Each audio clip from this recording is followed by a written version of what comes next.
Okay, ito na ang ano ni Abe. Ano na yan? Sige, engineer. Bali for space pa lang yan natin. Ganun ba? Pavilion area. Lalakas mo. Kasi dyan yung sinasabing venue ng Itong side ano? Okay. Tapos ano itong nasa harap na to? Ano to? Magiging ano yan? Ito.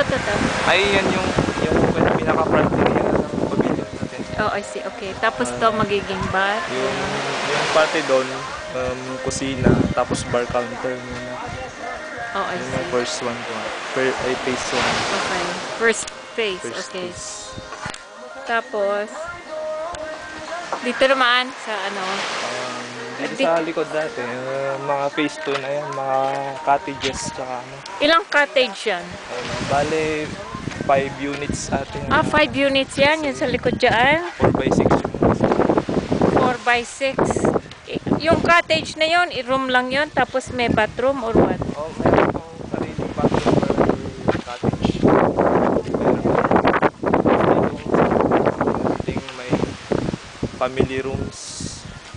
Ano hanggang saan ang lupa niya dyan? Hanggang sa bundok? Doon po sa pinakataas. Doon sa pinakamataas na mataas doon? Kawayan. I see. Okay. Hanggang doon sa may kawayan? Opo. I see. Okay. Kasi mula dito, 50 meters. Hanggang mataas. Ano yung pinagbibili na ano? Gustong bilhin ni Abe na lupa? Hindi ko po alam. Baka itong kabila nga po. Ito? Ay, ang kabila dyan. Gusto niya bilhin yan. Pero pinagbibili ba? Hindi ko po alam kasi.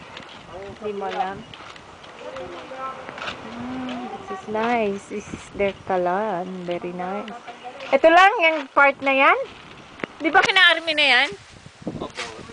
Tapos yun sa kabila. Sa kabila tapos yun. Ay, ito tapos yun. I see. Okay. Ito kay Abi pa to? Ay, kay Kuya Army na yan. Kay Army. Itong land na yan, kay Army na yan. Yung kay Abe, hanggang dito lang. Hanggang dito lang.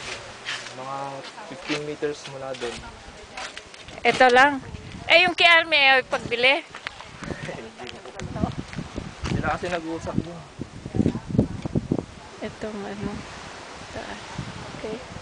Tapos ganyan, maliit lang, paakyat na pa ganon. Opo. Bali ito. Paakyat doon. Ito. Asan na yung siningguelas? Ilalis na? Oo, dati nung maliliit